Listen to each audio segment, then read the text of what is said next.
Now, so welcome to our next session of our equine management series in conjunction with our equine pasture management series that we've been doing throughout the past year. Today we're very fortunate to have our equine specialist again joining us, Dr. Jennie Ivey. And she's going to be presenting a hot topic, especially as we start to come upon the fall and eventually the winter here when you're starting to acquire some of your hay that you're going to try to use throughout the rest of the year. And, throughout the year, we've talked about getting forage tests to help you better utilize your forages to meet your nutritional needs. So today, we're going to go a little bit more in depth into understanding your forage analysis and trying to interpret those results so you can best apply the methods that meet your horse's needs. So at this point, I'm going to turn it over to Dr. Ivey, and we'll begin. Thanks, Matt. I appreciate it. So like you said, this is one of the topics that I get a lot of questions on fairly frequently. And people will submit their forage test and then say, okay, well, I have all these numbers and I have no idea what it means. The other side of that is where people, are wondering what nutrients are provided to their horses. And the best and the most reliable way for us to figure that out is to be able to utilize the forage test. And so I wanted to kind of start off really briefly by kind of setting the stage for this. And so forages really should be the foundation of the feeding program. And I'm sure that that's something you all have talked about kind of across the different webinar series. But most people don't realize that their horses can be maintained on forage alone. And so what that means is that the forage should really be the major component of that program, the largest portion of your horse's diet. And then also that the nutrients provided by that forage really can, most of the time, meet your horse's nutritional needs, especially what they need from just the day-to-day activity to keep all of their organs running and all of their systems working properly.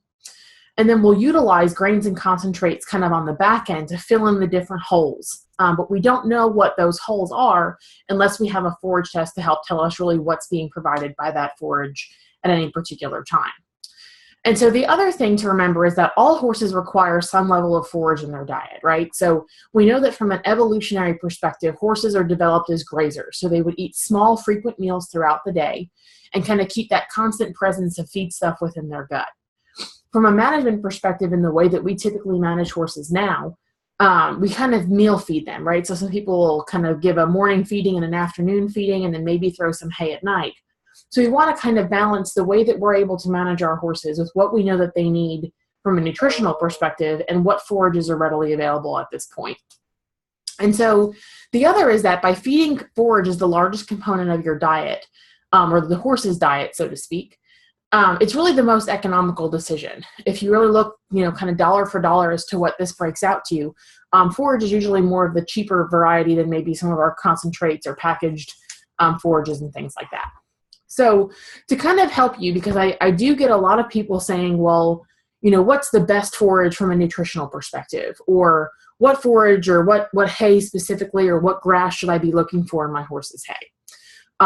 And so I wanted to give you just kind of a couple vocabulary terms and things that we'll probably kind of throw out throughout the rest of the webinar. But remember, legumes are ones that are going to be higher in energy overall, higher in protein, and typically higher in some minerals. So things like alfalfa in the top left-hand picture, different clovers, also bird's foot trefoil, which is in the yellow flowered picture.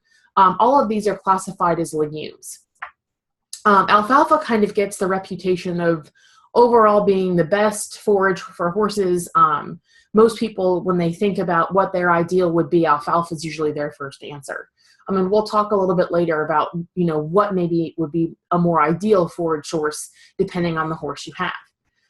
Grasses encompass a lot of different species, but things that we see most often, maybe tall fescue, some orchard grass, timothy's also in there. Ryegrass we see pretty frequently, crabgrass, Bermuda grass, maybe teff grass at sometimes as well. Then we also have our cereal grains. So we see people utilizing maybe wheat or oat hay, or straws sometimes will be a more appropriate term. So all of those we'll kind of throw out throughout the remainder of the presentation. The other question I get is, so what kind of forage does my horse need? And I only want maybe a cool season, or that there maybe is a difference between the nutrients provided from a cool or a warm season grass. And really what we're discussing when we talk about cooler, warm season is really when these forages have their peak growing season. So if you look at the graph on the screen, right, we see our cool seasons in the black line and shoot growth kind of peaking in the spring, falling off in the summer, and coming back in the fall, kind of when we know our Tennessee weather is in the cooler periods. Warm season in the red line shows a peak growth in the summer.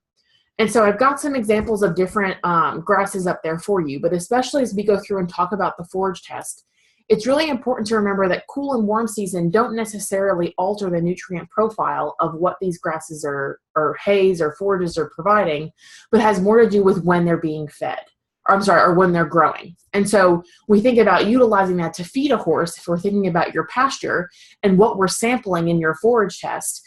If I take a sample in the early spring months, I'm getting mostly a sample of cool season grasses, right? If I sampled in the middle of the summer, I'd be sampling mostly warm season grasses. So again, just something to keep in mind as we move through. Okay, so what is quality forage, right? We want our forages for our horses to be fairly high in a nutrient content and providing that horse with a complete plane of nutrition. So what we say, and what I often kind of help owners to figure out is, hay should really be meeting most of your horse's nutrient needs. We don't want to leave a huge deficit or provide a whole lot in excess for what that horse needs per day. We also know that forage should be eaten in large amounts. And so if we think about it, maybe from the example of a human nutrition side, right? The average person maybe needs about 2,000 calories per day. So if I give you a couple Snickers bars, you could very easily meet your calorie needs per day, but we maybe won't meet your protein or your mineral needs. And so the same thing's happening with your horse's forage. We don't want to drastically overshoot one area of its nutrient profile that they need per day and then leave the others kind of off to the wayside. So we got to think about them all together in one big picture. The other is that horses really need to eat forage in large amounts. And so we know that we want horses to really eat their forage well. We don't want them to leave a lot of waste in their stall or out in the field or wherever they're eating. But what is palatable, or what we consider palatable for horses, versus what is actually an acceptable forage may look a little bit different. And a lot of owners that I see kind of want that really bright, really green, smells great kind of hay. And in reality, maybe the best hay for their horse kind of looks a little bit different from a visual perspective based on what maybe their ideal standard might be. And so how do we assess this? So in the picture, Dr. Bates, the semi-bald guy on the left-hand side, he is our forage specialist here with the University of Tennessee, and he's teaching some evaluating hay from a physical perspective. So looking at color, looking at species, looking at maturity, and being able to take that appearance information and make an educated guess about the nutrient quality. The difference here is that it really is just an educated guess, right? We don't have any way to know from a nutrient or a chemical perspective what that hay is providing. And that's where the forage test really comes into play. So we're able to kind of get a good guess by looking at it, but really without doing some sort of a chemical analysis, we don't really know what nutrients are provided to the horse. And that's what our focus is going to be for the remainder of today. So when you go out and you're starting to look for hay for your horses, the best thing to do is to ask that hay producer if they have done a forage test. If they do, that's great. You can definitely look at it. And hopefully pass it on to either your extension agent or someone like me, a nutritionist, or someone who knows how to assess that. And hopefully by the end of today, you'll have some tools in your tool belt that will help you to do that as well. But when you physically look at hay, there's a few things that you can look for, right? We talked about species earlier. So it does kind of matter to a certain extent. Are we dealing with a legume? Are we dealing with a grass hay? Or maybe one of those cereal grain kind of products? Or what kind of is actually within the hay. So we want to look at the stage of maturity. So how many leaves are there versus how many stems there are? Was it cut early? So are there maybe prior to the seed head or the legume at about 10% bloom? And then we know that nutrient content will decrease as the plant matures. So if we're looking at maybe how many stems there are, if the hay is really stemmy, there's not a lot of leaves there, we know that that nutrient content will be a little bit lower than one that was a little bit more immature. We also ideally would like the hay to be free of weeds. definitely free of debris, and then other forages that maybe aren't supposed to be in that hay. So it's not necessarily supposed to be 100% of something that's really, really hard and maybe not even possible to achieve. But if you're purchasing a hay that's supposed to be maybe a Timothy orchard grass mix, I wouldn't necessarily expect to have a lot of Johnson grass or some other types of grasses within that. What about color? Okay, so a really bright green color usually indicates that that hay is immature, right? Usually that means that it's properly cured and fairly high in vitamin content, specifically vitamin A. So that's not to say that maybe some hays that are a different color aren't acceptable, but we know that that kind of puts that hay in a different category than some that may be more yellow or kind of a brownish color. So what about condition and color? So if you see a big white cloud or you open up a bale of hay and a whole bunch of white kind of fluff comes out, usually that's an indicator of mold. A brown kind of cloud usually indicates dust, both which we don't want, right? But all of these pieces that we've just talked about, nothing in there tells you anything about the nutrient quality of the hay, okay? And that's where the forage test comes in. So we know that not all forages are created equal, and there's a variety of different things that can impact the way these forages are able to provide nutrients to your horse, okay? And I've listed a few of them on the side for your reference, but the question I want to ask you is, do all horses need the same forage, right? So we know that our horses maybe do different things or have different activity levels, maybe are different breeds with predispositions to different nutritional factors or diseases and things like that. And so really the question of when someone calls and says, well, what's the ideal forage for my horse? We need a little bit more information. Okay, so not all horses will need the same exact forage, and not each forage is specific or the best for every single horse that's out there. So as we walk through this forage test, I want you to keep these things in mind, okay? So the horse on average needs about 1% of their body weight in forage per day on a minimum level. When they are at maintenance, or maintenance being defined as what that horse needs to kind of maintain their daily life, right? So keep their heart beating, keep their gut moving, let their kidneys produce urine. All of those things are considered maintenance. We get that at about 2 to 2.5% of their body weight. So if you have a 1,000-pound horse at home, they should be eating on average around 20 to 25 pounds of forage per day, okay? But when we say get your hay tested, now we can really know what nutrients are provided. So we're going to utilize this example right here as we kind of walk through the different components of the forage test. And so this is an example of our horse professional package that the UT Soil Plant and Pest Center offers. And this happens to be a Timothy alfalfa mix sample that was submitted by just a general person out. I think this was actually out of Florida, but submitted here to our testing lab. Okay. And the piece that I want you to remember is that a lot of people, when they look at this, or if you ask maybe some friends or other horse folk, they'll have one area that they really think is the most important, and they'll focus on just that to really indicate the total value of that particular forage.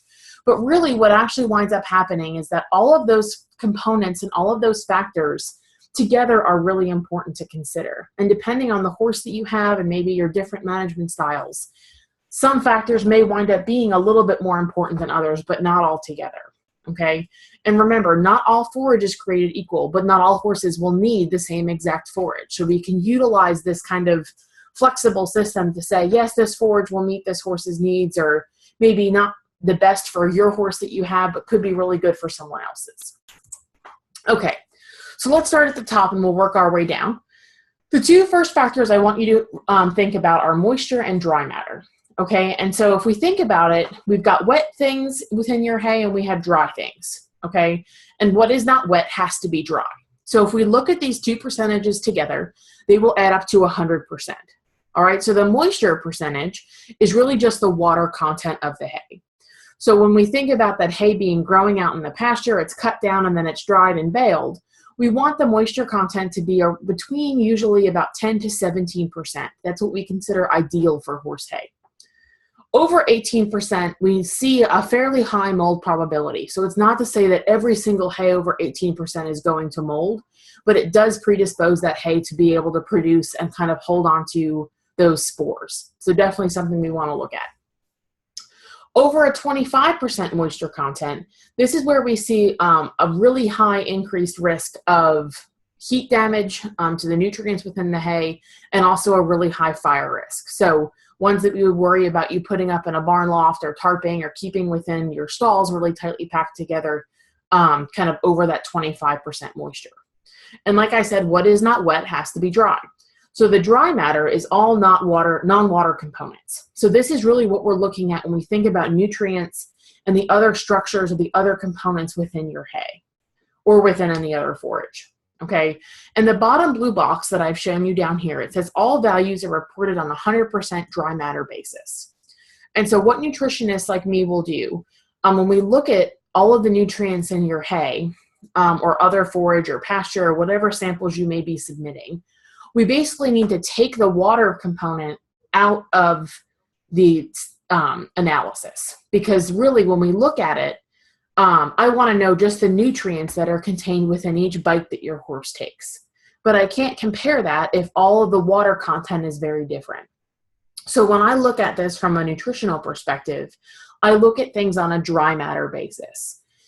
And so that's exactly what this statement is telling you. And it's very important if you go out and you get a forage sample that you determine if they're reporting their values on a dry matter basis or on what we call an as-fed basis. Or if you just walked up to the flake of hay or you took a clipping of grass out of the pasture, we would consider that as fed.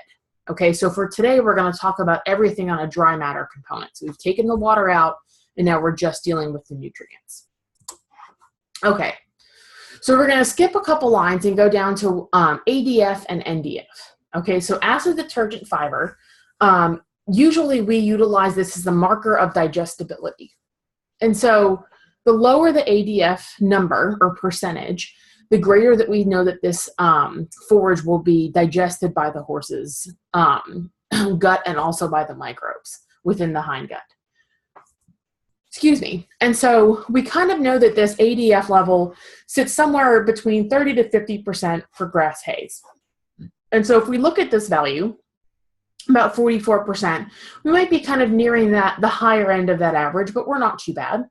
And we're definitely not in that 30 or maybe even the upper 20s where we would see a really high or increased digestibility based on this number.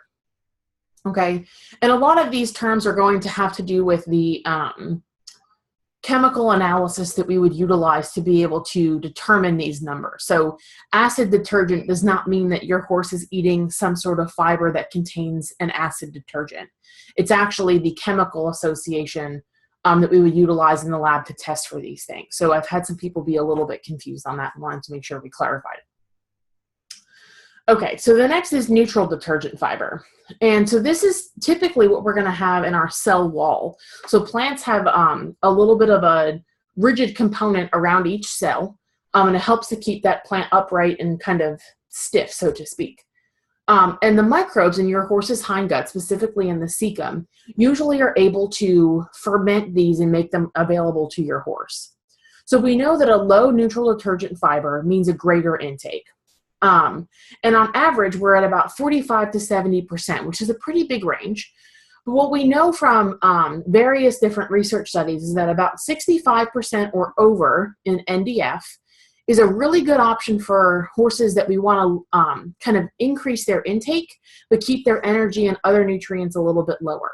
So this is something that I definitely look for when I'm trying to balance a ration for maybe a horse that's obese or has insulin resistance or metabolic syndrome, or ones that we're really worried about from the standpoint of giving them something to eat and fill their stomach and keep their gut happy, but we don't want to give them too many calories. So that's where, not to say that something 65% or over is a problem, but might be a really good option for those overweight horses. The second kind of box for lignin, I wanted to make sure that we mentioned, because lignin is actually not digestible or fermentable. Okay, so the higher the lignin concentration, what we know is that that particular component is not utilized in the horse's body at all. So it will just pass right through and come out in their manure. So as we see this number increase, it's not to say that necessarily it's inherently bad, but we can say a little bit more certainty that this maybe was a hay that was cut later in maturity, a little bit more stemmy. And we also can see that based on looking at the ADF and the NDF concentrations.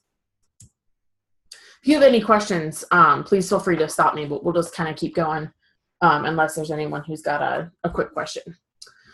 So the next things I want to kind of point out to you are probably the two that I utilize when I balance a ration most frequently and definitely first. So we start with digestible energy, because I want to make sure that whatever it is that your horse is eating, they're getting enough energy up front, and then we can balance the rest of the pieces afterwards.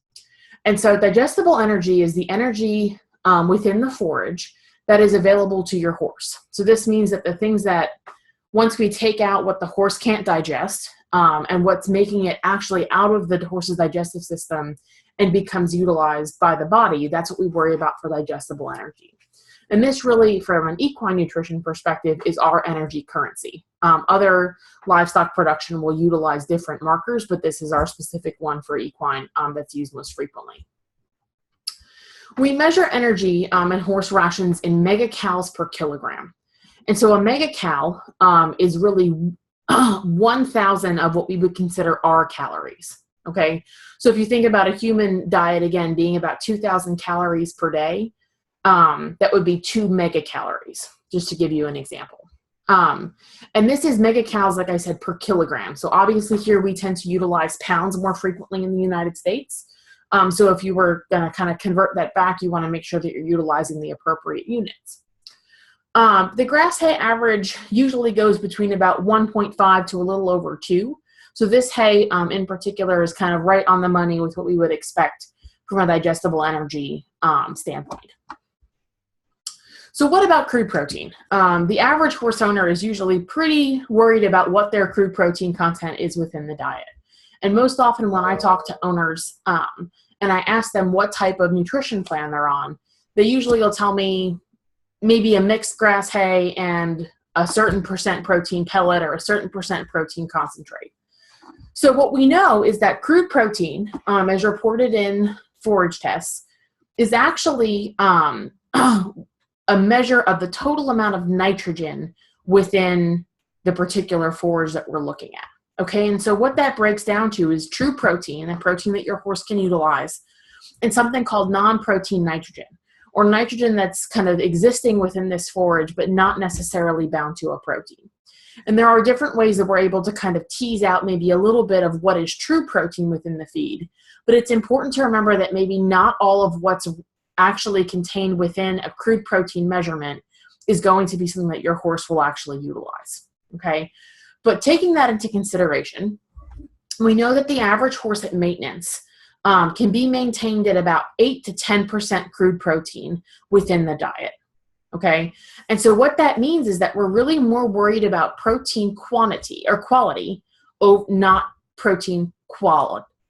I'm sorry, I just got that completely backwards for you. We're worried about protein quality, not quantity, okay? So if I have maybe a legume that has maybe 14 to 18% protein, depending on the sample, that's really in quite an excess over what your horse would need per day. But what we're more concerned with is what is the quality, or how good of a protein source is this hay providing to your horse in order to meet their needs. So one of the areas that we don't necessarily report here from our Soil, Plant, and Pest Center, but that is available through some other forage testing, and you should also look for on your feed bags and things like that, is lysine. And we know that lysine is the first limiting amino acid for horses. It's the one that they need kind of first and most frequently in order to make new tissue and repair damage and things like that. So that would be something that the higher in lysine a particular protein is, the more quality it is for that horse. Okay, but this particular hay at about a little over 10% crude protein will do just fine to meet this horse's needs. Okay, so what about sugars, carbohydrates, starches, all of those things? This is kind of a really big hot button issue within the horse industry today. And for a good reason. We've got lots of horses that are obese and having issues with insulin resistance. And so these are really important to take into consideration. And it can get a little confusing, so I'll try my best to walk you through it. But we're going to start with WSC, so the second line in the first box. And that's considered a water-soluble carbohydrate. And it's exactly what it sounds like. So these are the sugars and carbohydrates that are soluble in water. And typically these are going to be your simple sugars. So glucose, fructose, galactose, different starches, and then also something called fructans. So fructans have been implicated in high amounts as causing laminitis and colic if horses eat them, mainly because, or eat them in high quantities, because as they pass through the gut, they're actually fermented in the hindgut by those microbes. And so we want to kind of keep the fructans as low as possible. We're never going to get to zero, but the lower that we can get, usually the better the forage would be. So what about starch? So starch is a polysaccharide, which is the more scientific name, poly meaning many, and saccharide meaning sugar. So it's just a string of many sugars, typically glucose, all linked together. And it's the storage form of glucose in plants. So we know that it's going to be present within your horse's feed. And that's where when we see different feeds marketed maybe as low starch, they've helped to kind of take out maybe this particular component, as opposed to maybe a low carb feed that's really kind of impossible to get from an equine nutrition perspective. Okay, but if we can keep our starches a little bit lower, and as you see here, we're at about 0.5, which is kind of really the lower end on average of what's been reported throughout the country. So ethanol soluble carbohydrates, or ESC, on here they're just indicated as sugar. Okay, these are primarily mono and disaccharides, which means mono meaning single and di meaning two. So sugars that are either in a single form or they're bound together in groups of two. And we worry about this because as we go through and we calculate different things within the forage test, we need some of these components to add together and utilize to be able to really gain a full picture. So we've got the sugar up there, okay? And again, this is really kind of on the lower end of the average that's being reported up here for this particular forage test. So what about NSC? So this is usually the indicator that we tell most people to look for because it's the easiest to kind of find. And we have a lot more data available within the research pool that's been published to give us an indicator of what to recommend for people with horses that have maybe laminitis issues, insulin resistance problems, things like that. So typically, if I'm balancing a ration for a horse in one of those categories, I want this number to be less than 10%. So this particular forage does a great job of that. And this can be fairly variable. NSC and a lot of our other sugar content can change based upon the time of day, how sunny it was that day, how much the forage may have gotten rained on. There's lots of different things that can impact this. And I would say out of all of the pieces, most people are very concerned with the sugar content of their hay and wanting to make sure that it will meet their horse's needs, but not cause any issues with laminitis, founder, colic, and the sort. So our last piece is here, ash and our variety of minerals. So ash is really just the mineral component overall. So it takes out all the other pieces, they actually burn it down, leave the minerals behind, and then measure the total component that way. So we've got I've broken them up into macro minerals and then micro minerals. So our macro minerals, obviously being needed by the horse in grams per day. And the four that are reported here are calcium, phosphorus, potassium, and magnesium. So we want that calcium phosphorus ratio to be 2 to 1 at least. So if we look in this particular sample, 0.44 for calcium and 0.19 for phosphorus. So that's definitely a 2 to 1 ratio, if not a little bit above. So that's perfect. We want potassium for water and acid-base balance in the body, and then magnesium for some neuromuscular function and also for bone health. And so I didn't particularly put ranges up here for you. But these all do meet kind of what we would consider as an average. The biggest piece is that each horse is going to require these minerals every single day, just like the other nutrients. But this is where we do see a good bit of variation depending on what status the horse is in. So especially maybe a mare that's lactating, aside from needing more energy and more protein, she's going to have a very increased mineral need maybe than just your horse at maintenance. So it's very important, especially if you're getting your forage or other dietary components tested, to really indicate what status your horse is at. Are they working, lactating, growing, things like that, to help us especially balance these sections. What about microminerals? So these are needed in milligrams per day. And things like copper, zinc, and magnesium are what we report here. But there are a variety of other microminerals such as selenium, iron, things like that. But most of the time, these are our biggest offenders. And we worry about a lot of these from a minimum perspective, but also in a toxicity level. So we don't want to see these numbers get too high and cause your horses a problem. Okay, so really quickly, I want to just kind of show you, because I'm someone that really needs to understand the why and the justification before I'll probably believe anybody. So here's a little bit about what I do on the back end if you give me your forage test. Okay, so up here we've got 4 different types of hay: alfalfa, common crabgrass, teff, and orchard grass. And then I've given you some kind of general numbers for legume versus grass hay analysis averages out of our Soil Plant and Pest Center here at UT. And so if you look through, all of the numbers that are up here are really kind of in the averages of what we would expect, maybe some on the lower or higher end respectively, but nothing too out of the question. Okay, and what I will tell you is that this particular orchard grass sample was submitted by a woman who had a horse that was overweight and was really worried about finding a forage that she could feed and let that horse eat almost all day long without exceeding that horse's nutrient requirements.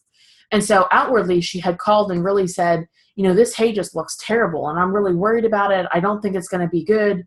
I don't think my horse is going to eat it. So she got it tested, and I'll show you kind of what came out afterwards. So on the left-hand side of this chart, we've got requirements for a 1,000-pound horse at maintenance and then in moderate work. So about 3 to 5 hours a week, about 50% of that riding time at a trot, and then about 25% at the canter, and then same for the walk, 25%. So if you look across the board, the major pieces here, when we see maintenance, maybe for digestible energy, we'll start with, okay?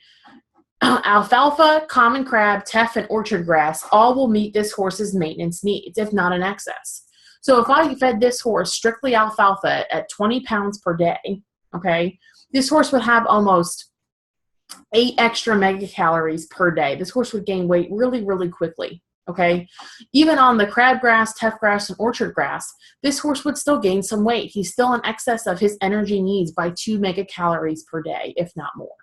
Okay, now if I look at my horse in moderate work, just alfalfa alone will still meet this horse's needs. But I may have to provide additional supplement or maybe even just a little bit more hay to reach that horse's energy needs if I was feeding crab, teff, or orchard grass. Okay, well now let's look at protein. So like I said, most owners are really concerned about the protein content, usually from a total quantity perspective, not a quality perspective. And it really should be the opposite. We want to worry about quality over quantity. Okay, but take a look at the requirement number. So 572 grams per day for crude protein and 697 grams per day for the moderate work horse. Now look at what the diet provides. Okay, even the orchard grass that we know tested a little bit low on the protein side still met the horse in moderate work's protein requirements by over 60 grams per day.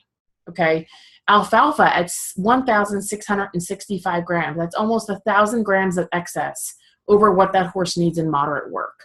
Okay, we know protein is the highest cost component of the diet. And so really being able to feed this at a level that will just meet the horse's needs and not exceed it terribly is very important. Same thing for horses that are maybe in kidney failure, or we know are having some issues processing high levels of protein in the diet.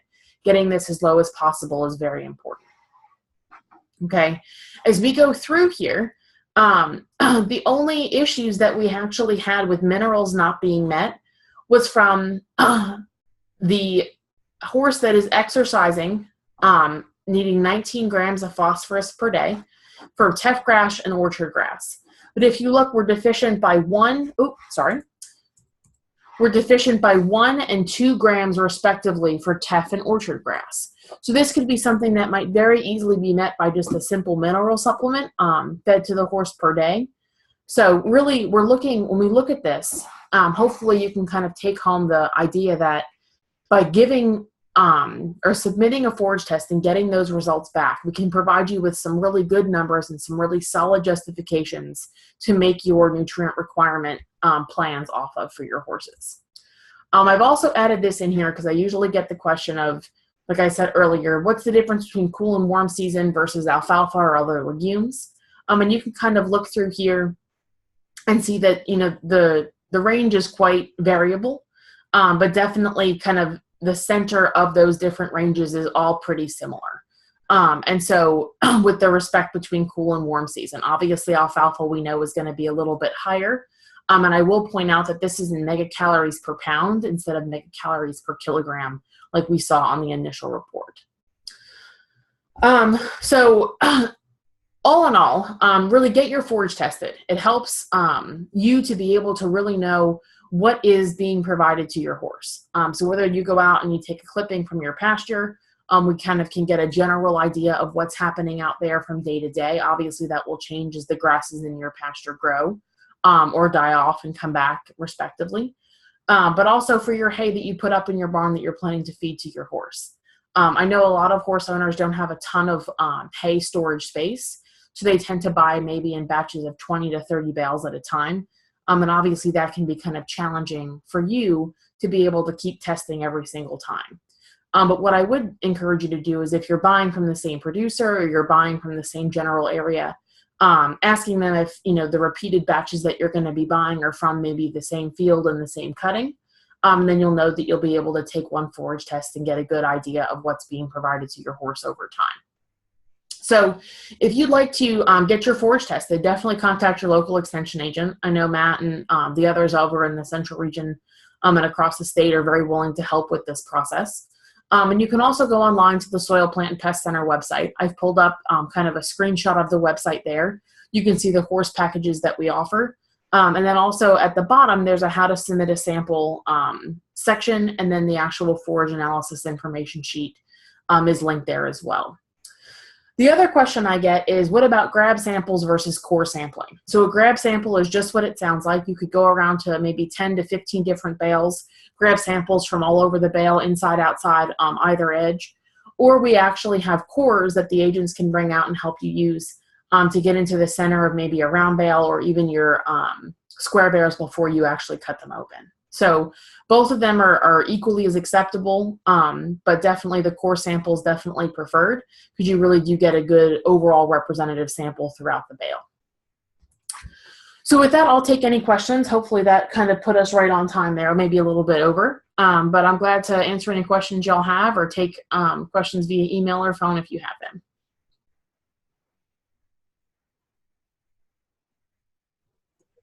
Well, seeing none, thank you, Dr. Ivey, for joining us today. Just so everybody knows, we have another equine management series presentation from Dr. Ivey on September 13th, and this will deal with preventing pasture laminitis. And so we hope you'll join us for that. We'll send this information out, but this was outstanding information regarding your forage analysis.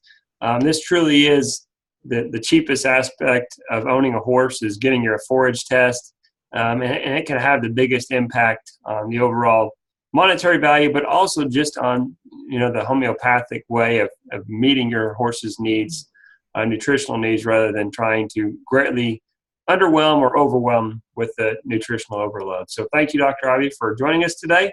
And if you have any questions, you can always email me, and I can send them on to Dr. Ivey. We want to get into further in depth. Well, thank you and have a good day. Thanks, Matt.